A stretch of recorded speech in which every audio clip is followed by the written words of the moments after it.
Billy put an ad in the Recycler, and I put an ad in. It's the same week. I don't remember exactly what it said, but the ads were worded about the same. You know, people looking to play music that wasn't bullshit. Exene came to one of the rehearsals. Billy was going, "Oh, great! Found this good bass player. He's got to bring his girlfriend around, you know, to sing along."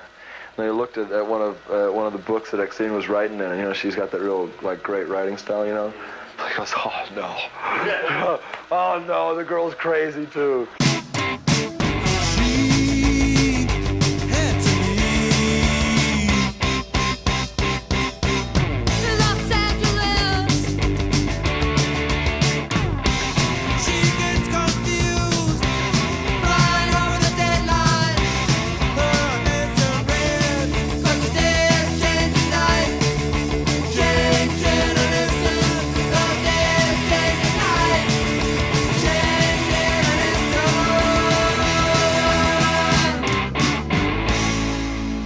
What is X? It's a letter, but three of them together it means porn, and it's also one of my favorite bands ever and a definite pillar of punk rock. With their unique mixture of punk, rockabilly, alternative rock, X established themselves as a mighty force in the second wave of American punk, and in the process helped make Los Angeles the epicenter of the genre in the 80s, since New York largely dominated the 70s. They formed in 1977 after vocalist John Doe met with guitarist Billy Zoom after both of them placed ads for like-minded musicians in the Recycler. Billy Zoom's playing is rooted in the old days of rock and roll and rockabilly. His playing was a mixture of Eddie Cochran and Johnny Ramone, but it's more subdued than most punk players. He wasn't about blasting power chords to infinity with the distortion turned to 11, he played every note with purpose and conviction. John Doe is a very capable bass player, and he's good at adding power to songs when needed with some nice licks here or there, but his main skill was his voice, which in my opinion is one of, if not the finest in all punk rock. I know it's an overused term and all, but he really does have a voice of gold. His slightly gruff bellow is full of texture, heart, and passion, and he knows how to use it very well. And he also brought along his at-the-time girlfriend and soon-to-be wife named Exene Cervenka. And Billy at first is very dismissive because bringing your partner into a band is rarely a good idea for multiple reasons we can all immediately think of. But Exene could hold her own, and she was mainly a poet, which made her lyrics better than most of her contemporaries.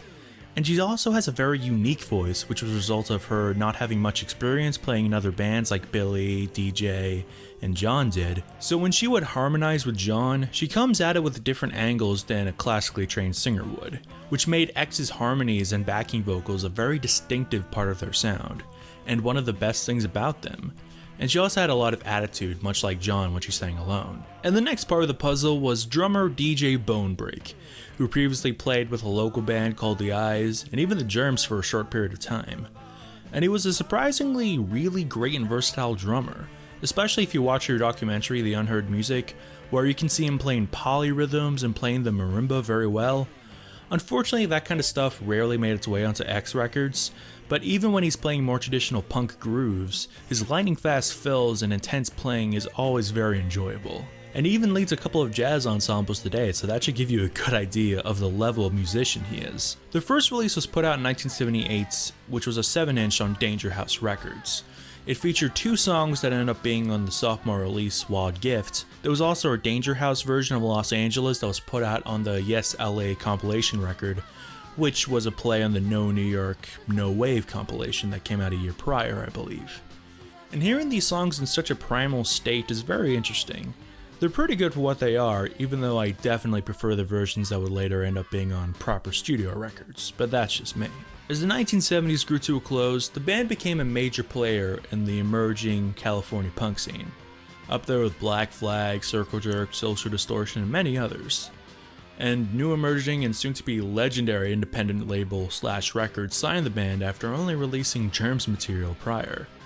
And with production help from The Doors keyboardist Ray Manzarek, who almost took the band under his wing, producing their first 4 classic LPs, half their discography, and in 1980, they released one of the all-time fantastic masterpieces in all of punk rock, Los Angeles. I think actually the best thing about Los Angeles, to be serious, is that it doesn't have an identity. and everybody hates it, and there's no real social pride about Los Angeles, which is like one of the phoniest, pretentious things that somebody can have, is to have pride about a hole like New York or a hole like Los Angeles, or, I mean, it's just a big scummy place for people to come and try to do their business, you know? A good friend of mine said, oh, don't call it Los Angeles, because then everyone will make fun of you and you won't be taken seriously, because everyone knows that LA is just a joke. We called the record Los Angeles to put a stake in the ground. You don't have to answer me. You don't have to call me back. Your phone's on the road. What's your name?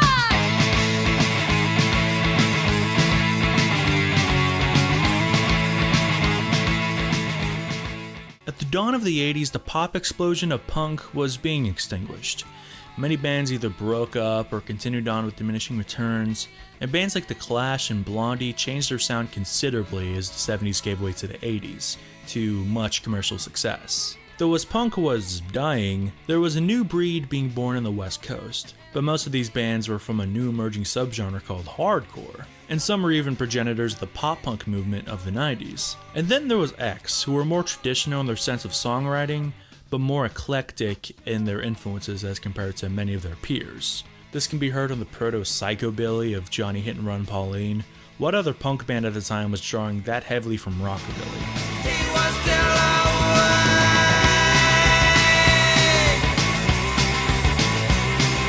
Johnny Hit and Run Pauline. Johnny Hit and Run Pauline. Johnny Hit and Run Pauline. Johnny Hit and Run Pauline.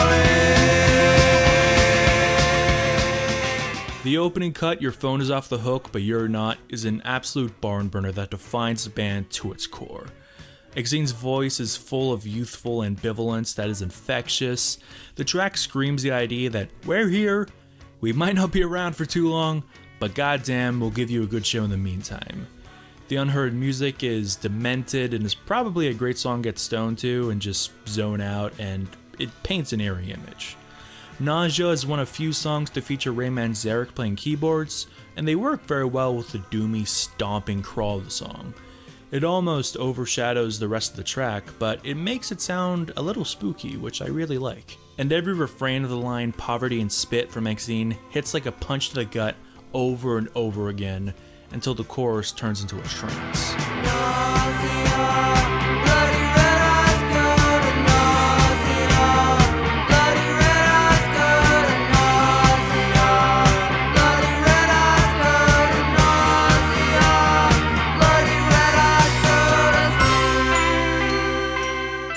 Which segues us into the title track of the album, and maybe the most definitive X song ever. It arguably hasn't aged too well because the song featured some fairly harsh words and slurs directed at many minorities, including gays, Mexicans, and Jews, and there's even an N-bomb, but I wouldn't be so quick to call it racist because the song is not in the first person. There's a clear separation. John wrote the lyrics about a woman he knew that was living in London for a few years. As time went on, she hated the city more and more, and became more and more racist due to the growing diversity of the city. Only he changed London out for LA's seedy underbelly that isn't really talked about as much as the glamorous side of LA. In recent years, they dropped the N-word when they play it live, which is probably the right call, but it just doesn't hit the same way, if I have to be honest. But at the same time, I can't say I blame them. It was a different time back then. All the toys were round and black and the boys had two. She started ahead of it, nigger and Jew. Every Mexican that gave her a lot of shit. Every homosexual and the idol red. She had to get out. Soul Kitchen is a great cover of the Doors' classic, and I feel it works as a good passing of the torch from Ray to the band. Sex and Dying and High Society's synths make it sound grandiose like a tidal wave coming through your speakers, but my favorite song is definitely The World's a Mess, It's in My Kiss. It's a magnificent way to end the album because it feels like they turned the dial up from previous songs, even though all the other songs were already on 10.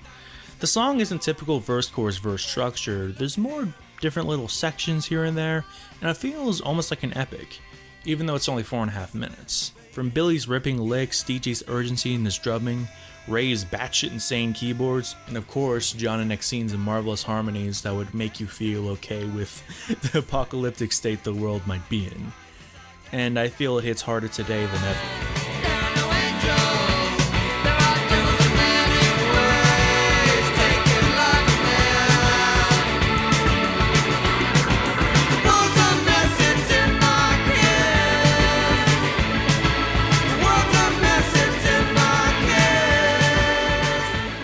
Los Angeles is an absolute masterpiece, and not just my favorite X record, but maybe my favorite record to come out of the West Coast punk scene, and there's a lot of gems to be found. It defines the city as much as it defines the band. They were warned against calling it Los Angeles because everyone knew how much LA sucks, even back then, but they kept the name in order to put a stake in the ground, and it worked magnificently. It was an absolute tour de force, but unfortunately, due to issues with Slash, the next album would have some issues, let's say. Since Los Angeles was a pretty dark record, so we looked at the songs that we had and ones we were writing, like White Girl or Year One, and realized, okay, this is a lighter moment. This is more celebratory. On Wild Gift and Los Angeles and Under the Big Black Sun and More Fun in the New World, every word of it is true.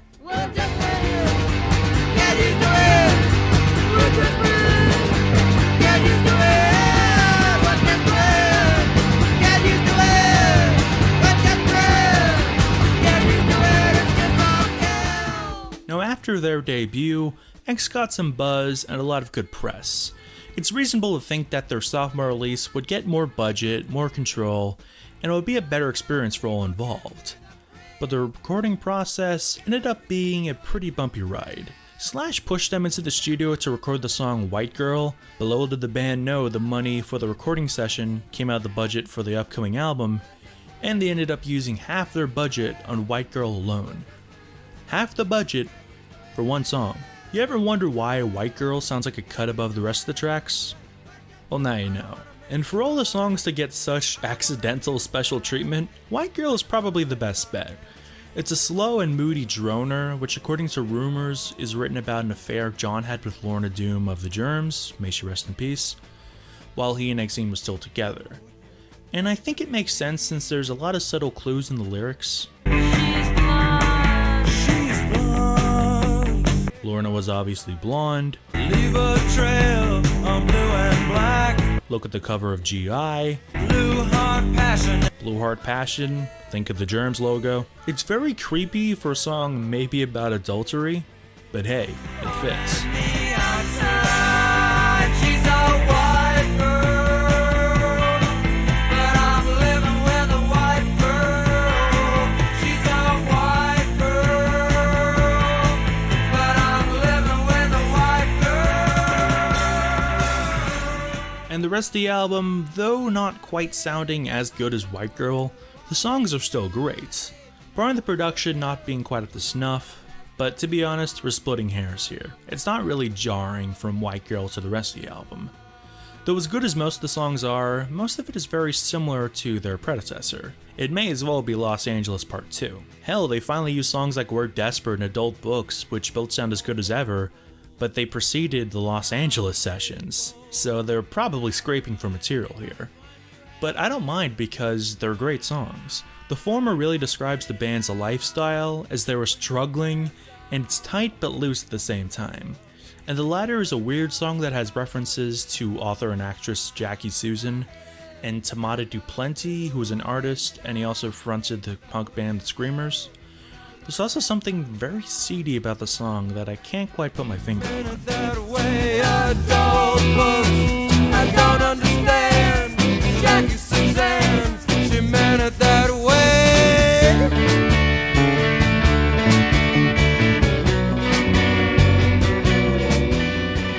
Unlike Los Angeles, where the highlights are all the uptempo rockers, I would say the best songs on Wild Gift are the slower and almost disturbing songs. You know, like White Girl, Adult Books, because it was a style that wasn't really delved into as much on Los Angeles, which makes songs like those really stand out.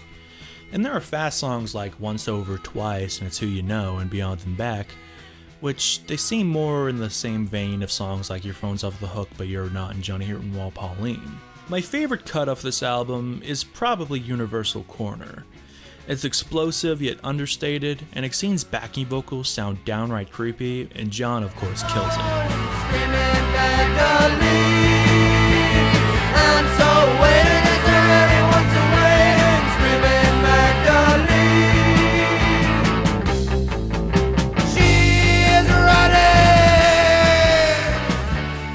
Overall, Wild Gift is another great album. Though not quite at the level of Los Angeles, it's still a triumph. And I'm not the only one who thinks so. Hell, it made Rolling Stone's top 500 albums of all time list, along with the first 4 other Ray Manzarek produced X records. And look, I know, Rolling Stone sucks, but it's gotta count for something. And surprisingly enough, Billy does not like this album at all. He cited the production issues, and he doesn't like the overall sound. He says Ray Manzarek was less involved, and he felt his guitar tone was kneecapped. He said in the studio it sounded like the Sex Pistols' Holiday in the Sun.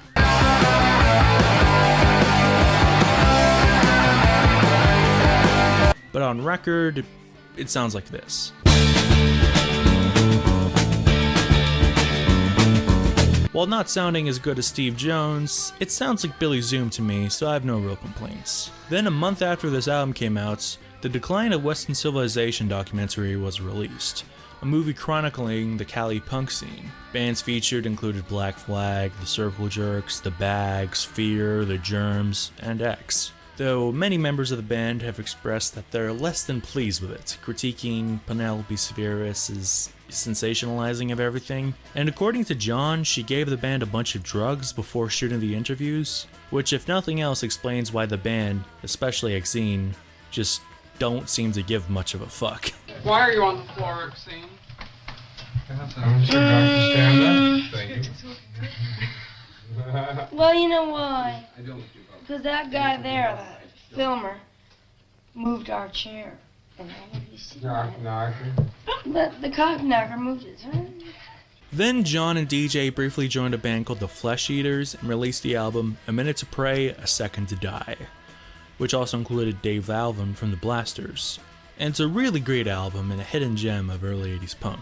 And Dave Alvin? Remember that name. And regardless of any qualms the band had with the final product of Wild Gift, it raised their profile so much that they finally picked up a recording contract with major label Elektra. So it's finally time for X to make their voice heard. Was going to give you a complete history. You paid a lot of dues. Yeah, we've been around a while. How does it feel when all of a sudden your records now are being played on more and more radio stations? There's a hot radio station in LA, KROQ, that plays a lot of the new music. Now, radio programming people all over the country are looking to this kind of music. Does it make you happy finally? Yeah. Well, it's about time. And It's been a hard fight. yeah, well, it's not just us. There's a lot of bands in America that should be on the radio that aren't. But it's starting to change, and K-Rock's a good station.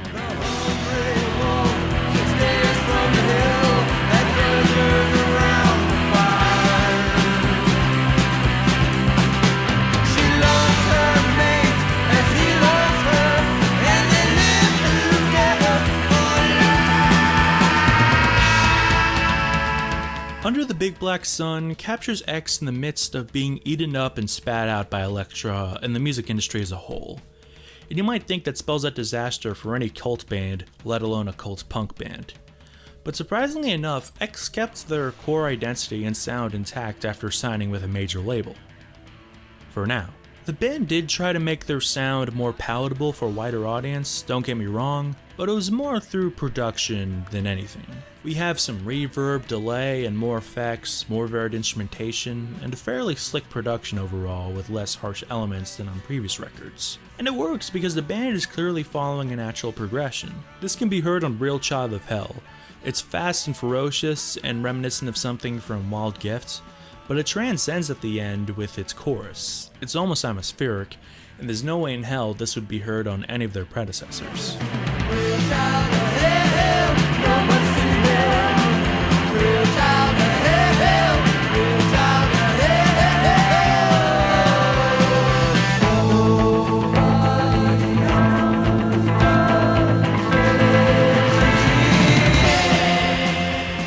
album also deals with dark and almost macabre subjects. And keep in mind, we're only 2 albums removed from an N-bomb. At least 3 songs from this album deal with Exene's sister, Mary's death. She died from a car accident on her way to see the band in about '79 if I'm not mistaken. And even though only 3 songs definitely deal with that grim subject, Riding with Mary, Come Back to Me and the title track, it casts a very gloomy shadow over the rest of the album, which I find somewhat comforting, believe it or not, but I don't know what that says about me. But you feel Exene's pain, you feel as if you're going through this traumatic experience together with her. Riding with Mary is a more impactful song because it's more fast and up-tempo, with lyrics mainly focusing on the night she died.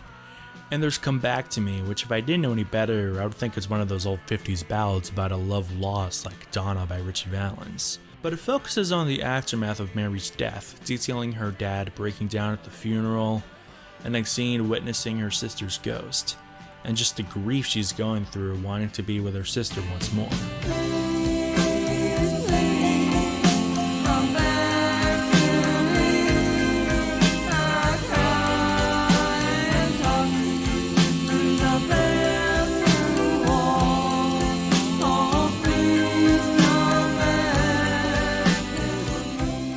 Songs like Motel Room in My Bed and The Hungry Wolf are loud and intense acts that we all know and love. I'm also a big fan of the cover of Dancing with Tears in My Eyes, mainly because of Billy's tropical licks and Exene's tenderness. Though the best song I would say is the title track. It's about the constant touring the band was doing and the effects it was having on them, which you can even see at the time. What's going to happen in the next year to X? Probably be on the road a whole lot. You look forward to that? Oh, yeah. Have you done it before? Yeah, once or twice. They ask you how you are, you just have to say that you're fine when you're not really fine. The song also shows some of the band's disillusion of being on the road and quote-unquote making it, as well as more references to Exene's sister. It also goes a bit off the rails at the halfway mark and makes some weird references to the Bible, which is fairly odd, but it all comes back at the end and makes sense. Well, kind of.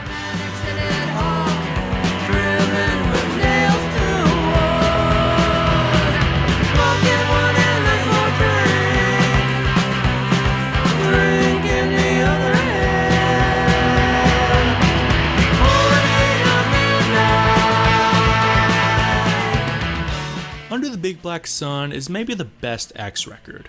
There's definitely a case to be made for it. The gloomy vibe is strangely alluring, and it's probably the best sounding record they ever did, at least in their early years. The only negative I can really think of is the fact that Exene kinda dominates this record. I don't think the songs that John sings are quite on the same level. But even then, they're still really good. They're by no means bad. Exene just kinda steals the spotlight on this album. Which isn't a bad thing really, as long as the songs are good, that's all that matters. It was about like our journeys on tour of seeing the Rust Belt and seeing the Midwest be decimated by NAFTA and seeing all the beautiful Americana just disappearing and towns dying. And it was the beginning of really the corporate takeover for real then, because deals were being made with other countries to take the jobs and to manufacture things. Yeah. So the thing was that it was horrifying to see that, and of course it just got worse until now, of course, complete devastation of the country.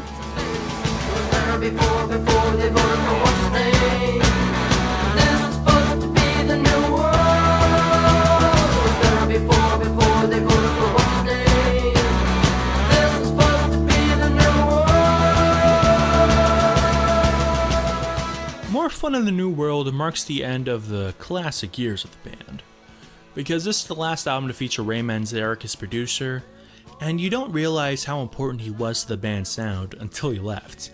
He took a big elements of the X sound with him when they started using different producers. I'm not saying they suck from here on out, because they don't, but they never quite found this sound again. This record doesn't quite sound as good as Under the Big Black Sun, but they made up for that with better songwriting in my opinion, and more variation in tracks. Poor Girl is probably my favorite off the album. DJ maintains this really peppy beat with an infectious quality to it. Bill's guitar is more reminiscent of surf rock in parts. And John's croon sounds the likes of Elvis and Jim Morrison.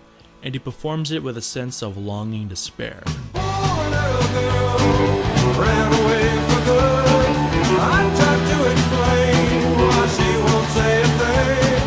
Sad thing, I'm so far away now.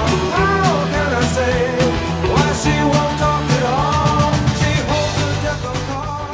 album has the Almost title track that is very political, and X aren't really an overtly political band. They rarely make overt statements in general, let alone in song. And The New World isn't very specific as they try to avoid mentioning anything that would make the song super dated in time. Like, even though it was definitely written in Reagan's America, they never name him directly, because it isn't really about him, which made the song fairly poignant the last few years, I'll say that much. Another political song is I Must Not Think Bad Thoughts, but it isn't quite as obvious as The New World is with its overt politicalness. The song really makes you think, and it's a little hard to wrap your head around. There's a few different ways to interpret it. For instance, the line, both sides are right but both sides murder. It can easily apply to just about any political discourse without being annoyingly apathetic. The song is also very droning and it elevates very nice in the chorus. Innocent women, innocent children, thousands of them. My planes, my guns, my money, my soldiers, my blood on my hands. It's all my fault. I must not think bad thoughts. I must not think bad thoughts. There's also tracks like Make the Music Go Bang and We're Having Much More Fun, which are more traditional X affair. Hot House has this really cool swinging, almost sexy rhythm to it. There's also 2 songs called True Love, 1 and 2 respectively. They both touch on the same subjects and are almost the same song, but part 1 is rocker and part 2 is almost R&B. No shit. It's driven by this funky riff and Billy, it's got a beat that instantly gets you moving, and John and Exene's duets and the way they harmonize together provokes real chemistry. You can tell they were together at the time, and it's not exactly discreet.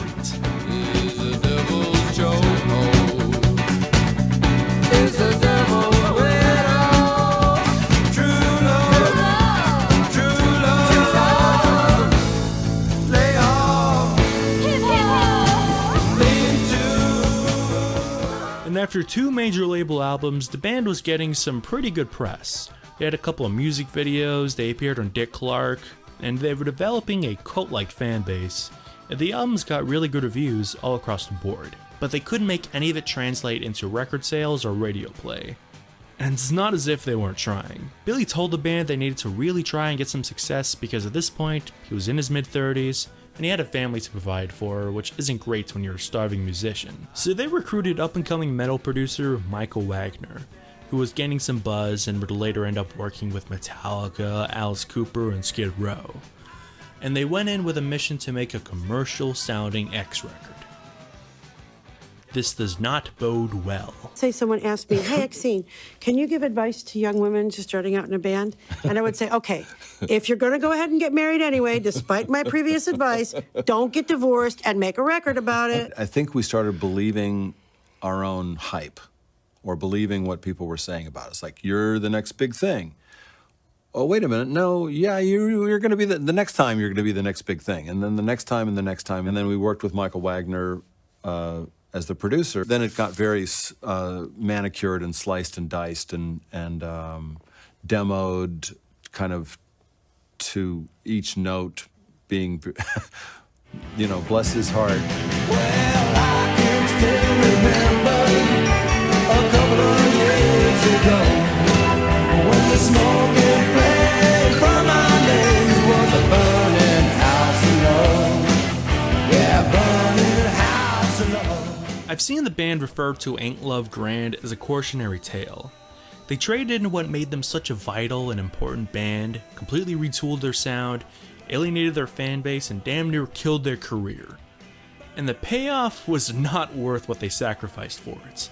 A minor radio hit a successful album doesn't make. First off, we need to talk about the production. This makes Rat sound like a raw and gritty band in comparison. There's so much reverb, it's overbearing, and there's synths that drain the life out of these songs. Michael Wagner was mainly known for his work with Motley Crue, Accept, and Dokken at the time. Nothing against any of those bands, but Michael was definitely out of his element. John said he wasn't against it because even though he doesn't care for those 80s metal records, he did like the big, bombastic sound that producers like Michael were capable of. And they got some flack in the past for the sound on their early records, so they thought they could make a punk record that sounds huge and fantastic. But getting the guy who did this to produce X? Toss and turn all night in the sheets, but Square peg, round hole. But sometimes it does work. Around My Heart has a stomping beat in the chorus that sounds almost haunting when you can actually hear Exene. More on that later.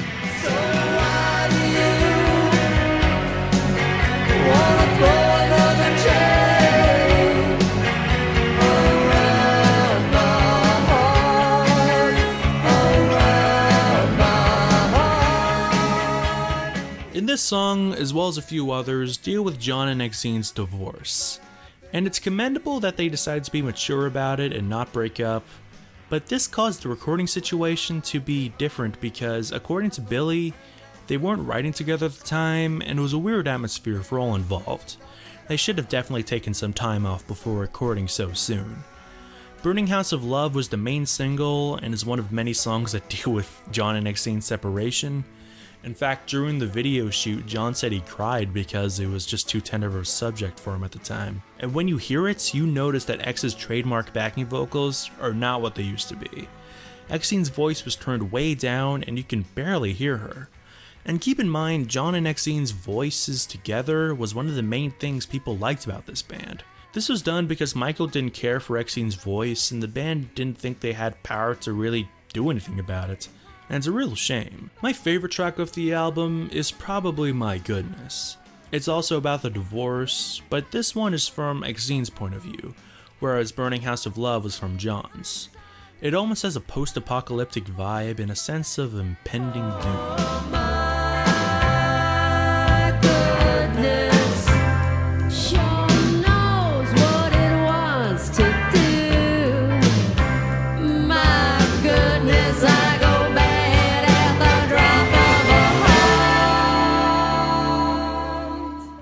Grand was kind of a doomed idea all around. It's not bad, there's good cuts to be found, but there's a lot of filler and the production kneecaps even the good songs. For instance, Watch the Sun Go Down is really cool and a really good song, but those synths just wreck everything. There's a lot of examples like that. Even songs like What's Wrong With Me, which is usual X affair, can't get their footing because of the sound. And after this album failed, Billy went Splitsville, and DJ, Exene, and John released an album with a country folk side project, The Knitters, also featuring Dave Alvin, and they focused on finding a replacement for Billy. And who did they decide on but Dave Alvin? Remember when I said remember that name? And also a guy named Tony Gilkison. During the time that X was, in the early 80s, when X was really like doing as good as we could do, we'd be on American Bandstand. Dick Clark, was a big fan of X, and he asked me one day when I was on American Bandstand why we weren't on the radio. Because he said, the Doors were on the radio, and Elvis was on the radio, and the Beatles were on the radio, and all these other bands that were on American Bandstand were on the radio. And it just goes like, you should be on the radio, why are you not? And I couldn't answer him, and I still can't answer Dick Clark.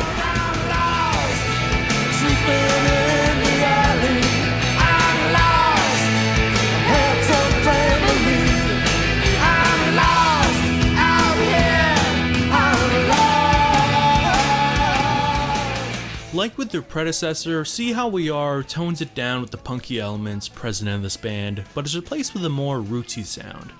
It evokes feelings of Americana, and it's a very welcome addition because it feels like a matured version of the band. And this album showcases probably the best sound X ever had on record, thanks to producer Alvin Clark. And X's trademark vocal harmonies are back, so that's a huge plus in this album's favor. They can be clearly heard on the lead single, written by Dave Alvin, 4th of July.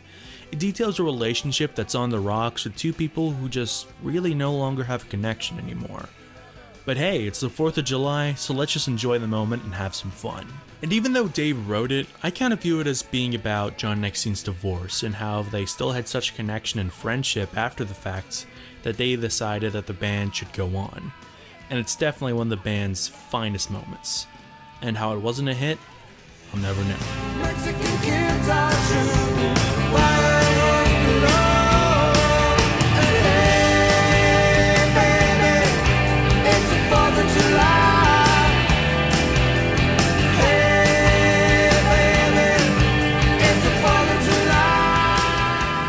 Cyrano de Berge is back as a quirky slow jam that sounds kind of vintage in its songwriting and melodies. And it's a song that was actually on the Flesh Eaters album John and DJ played on.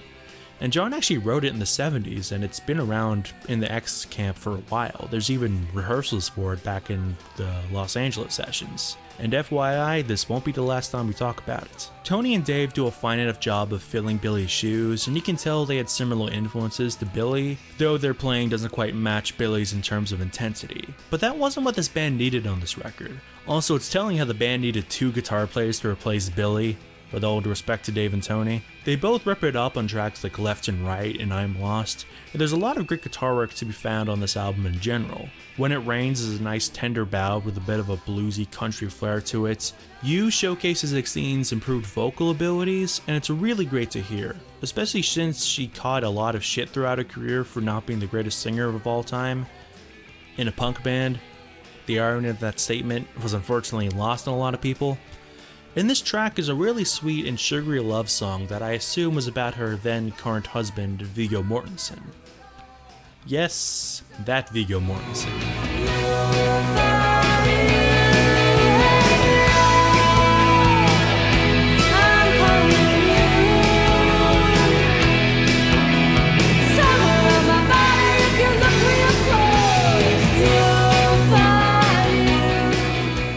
Holiday Story and Surprise Surprise are good Exene-led tracks, but the latter I think would have made a really good opening track, though I think we can all agree that the title track is probably the best this album has to offer. It's kind of a ballad, but I view it as almost a protest song of sorts, and the lyrics even make light of this fact with lines like "we only sing about it once every 20 years.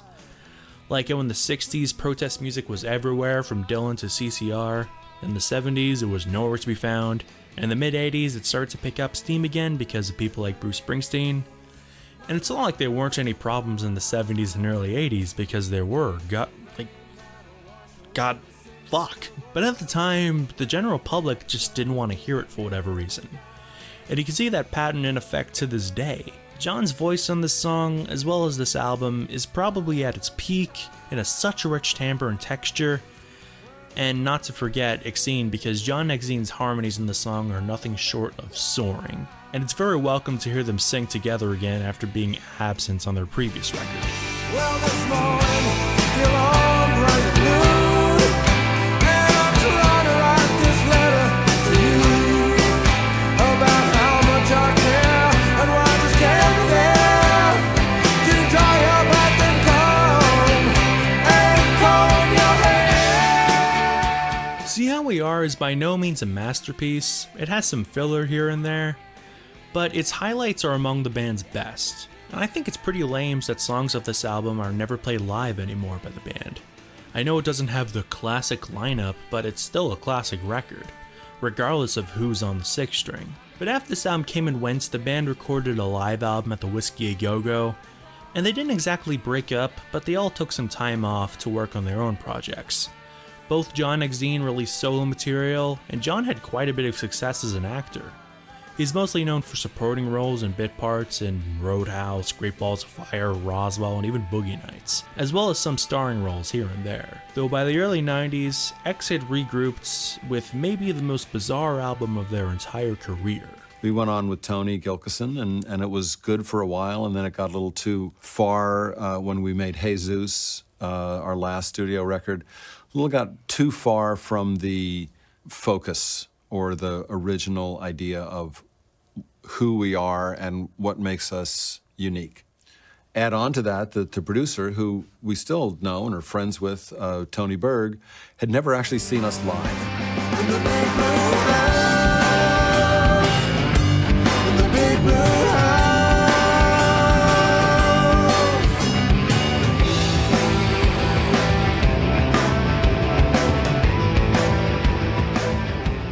Hey Zeus is a hard album to wrap your head around. It's almost like the Lost X album. The first time I heard this record, I felt like I was opening the Ark of the Covenant. It's been out of print for years, it's really hard to find copies of this thing out in the wild, and even when you can find it, yeah, I'm not paying that. It's not even on any streaming services. If I didn't know any better, I'd think they're trying to hide this album. And this band released Ain't Love Grand, an album that everyone hates, including the band, and this album's still in print. They even remastered this fucker with liner notes and bonus tracks and everything. Maybe it's got something to do with the contracts or the label, but God only knows. And what of this album? Honestly, it's really weird. Not bad weird, it's just a bizarre listening experience. There's still traces of the X we know and love, but there's a lot of influences from the grunge and alternative bands of the day, and even though X played a role in influencing a lot of those bands that were burning up the charts in the early 90s like Pearl Jam, the mixture of downtrodden alternative rock and X is a strange cocktail. This can be heard from the first track, Someone's Watching. The almost threatening, moody vibes sound like an obscure Alice in Chains track, and the harmonies are a little off kilter from what we know from this band. When I hear this, I have a hard time believing it's the same band who did songs like True Love. But it's a good song regardless. John's gruff performance and Tony's zany riffs, I think, really shine. Someone's watching you. Someone's watching me. Someone's watching you. Someone's watching me. If the band ever talk about this album, they always talk about the grave mistake of hiring a producer who never heard them play live. And yeah, that's a pretty big oversight, I must say. And that producer in question was Tony Berg, who in his day was a pretty accomplished session musician, playing with artists such as Air Supply and Debbie Boone. Not off to a good start, but he's also contributed to the Rocky Horror Picture Show soundtrack and even worked with Pill and Weezer, so it's not all bad. And it's not a terrible sounding album. If this was a Soul Asylum record, I would have no complaints. But Soul Asylum are not X. The bass has a weird chorus or some kind of effect on it, and it's really distracting. John Exene's harmonies sound slightly off, and even on tracks such as Clean Like Tomorrow or Country at War, which are more traditional X, some of the songwriting choices they make on those songs really make me crane my neck. Though I think some of the more weird tracks shine because of how different they are to every other record this band has ever done. New Life is really catchy and I love the vocal melodies, and Dawn at Dark is a really sinister and dark song that reminds me of something Alice Cooper might have done in the 70s. And Exene's voice is really haunting on this track, I love it. Dark green crocodiles swim in the Nile, swim in the Nile. They come in the light to eat her nightgown. And even though Hey Zeus has its moments, I don't think the album really delivers in its songwriting. There's a lot of filler, and the new sound they have on this album can definitely drive off the purists. But if you like checking out forgotten albums and have an open mind, I'd recommend giving this one a shot. And since I'm a big fan of that 90s alternative sound, I will admit that I can see this album growing on me in time. So I look forward to seeing where they go from this album. So it's a shame we didn't get a new X album for almost 30 fucking years! But they did keep busy during this time. They released a live album in 95, a best of in 97, and they did a farewell tour in 98 with Billy Zoom joined the band for the first time in over a decade. But luckily it didn't last and Billy rejoined the band permanently. They recorded a cover of The Doors' Crystal Ship for the X-Files Fight for the Future soundtrack, and it would be the last time they would ever work with Ray Manzarek. Rest in peace, you fucking legend. And for the next 2 decades or so, they would tour consistently, but new music was never on the agenda. Exene seemed open to it, and she did some side projects which were X-esque, but John seemed to be the stick in the mud. Well, we could play forever if we wanted, I think, but we're going to do some more shows this summer. I think we should make a record. That's what I think we should do. John? You know, X is just going to keep playing. I don't know. Can we hope for a record maybe in the future? I don't know that I write punk rock songs anymore. I mean, I don't blame him for not wanting to do a new album. It's his choice. But I can't pretend I wasn't bummed out by it. But with some health scares in the band involving Exene may or may not getting MS, Billy also had to undergo some treatment for cancer. I assume the band felt a kick up the ass to end their career on a high note, and not an anomaly like Hey Zeus or a clusterfuck like Ain't Love Grand if you only count the original lineup. And in 2020, a year known for being heinously sucky for many reasons, and we're still feeling the effects of it, X rose to the challenge and made 2020 suck a little less. It's the life of an artist is a difficult one. You know, we know exactly who we are.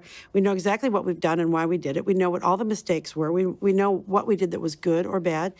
And I think we're just glad to all be alive and playing music together. And we didn't have to jump off the cliff. And we did fight through everything that we had to fight through. And we're still together. And it's a very victorious kind of feeling. But I think also it's not like, ha-ha. It's more like, wow.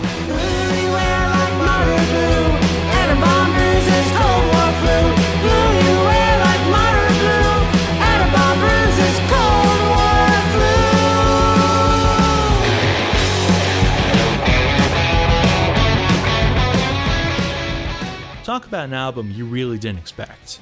I remember in 2019 reading an article about the band getting back in the studio, and I was pumped because at this point I was content with the band being a nostalgic touring act. And I didn't expect new music, especially after hearing John say that he doesn't write punk rock songs anymore. But I was very excited for the premise of new music.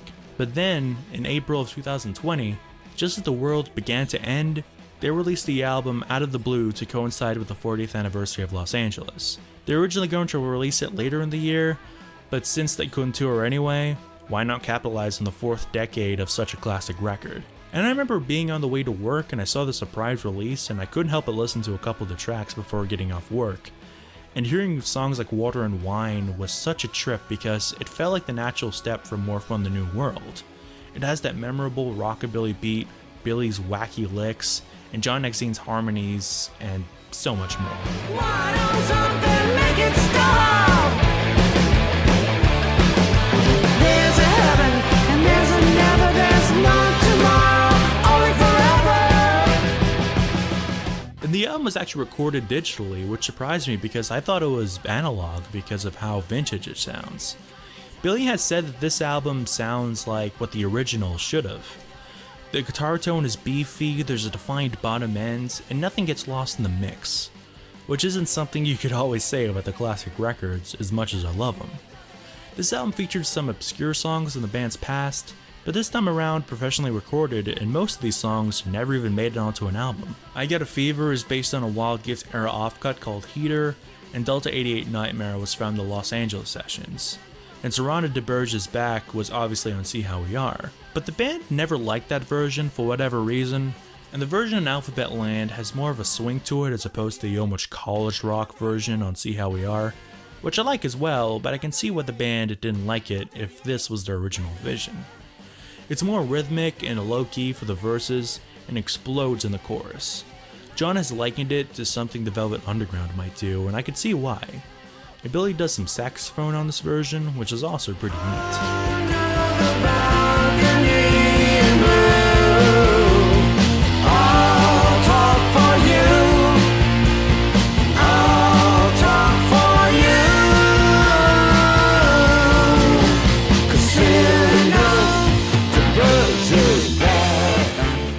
The title track is Classic X. It's got everything great about them contained in one song.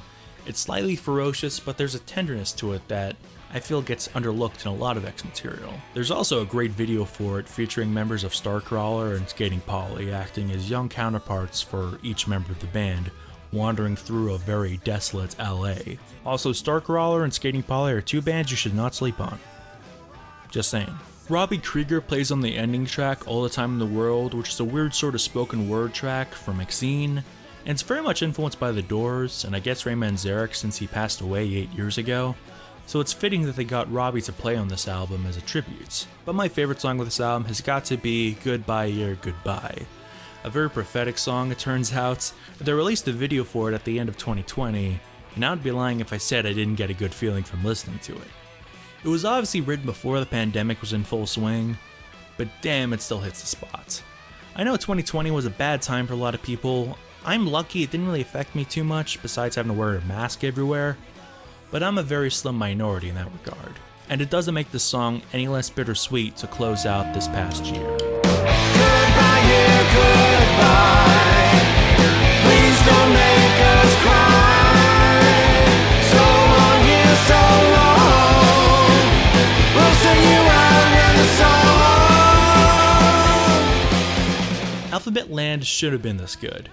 Decades between releases is often a recipe for disappointment, but X once again broke the mold in a big way. This record proves there's no good excuse to fart something out in your old age and have people defend it because of the quality of your early output. X aren't a band to lazily rest on their laurels, and this record proves that in a big way. And since Alphabetland, as of right now, the band hasn't really done much. We're still slowly but surely getting out of the pandemic. The band released some offcuts from Alphabetland, including True Love Part 3, which is okay, but I can see why they left it off, and a version of Strange Life, but with Robbie Krieger. And that's about it. For over 4 decades, this band, as inactive as they've been for the majority of their career, they never half-assed anything they did. Even missteps like Ain't Love Grand and Hey Zeus have their moments, and you can tell they were at least trying despite those albums' flaws. And I hope they can maybe release another record at some point, but given the last album took 27 years, I'm not holding my breath. And I understand they're getting up there in age, and they can't crank out X records forever, and Alphabetland is a monumental way for them to cap off their career. They went out with a bang, and I don't think they could have done any better. So until next time, take it easy, party people. We're still a little too weird. We're still like not quite ready for prime time. And it's like, you know what? Beautiful. That's a wrap. Okay. Thank you. That was Yay! good. Oh my God. Oh, I'm ow. exhausted. Cancel the rest of them, Melissa. I'm gonna just stay here. Everyone says that. I just lived my whole f***ing life. Subscribe to Scooped Mids.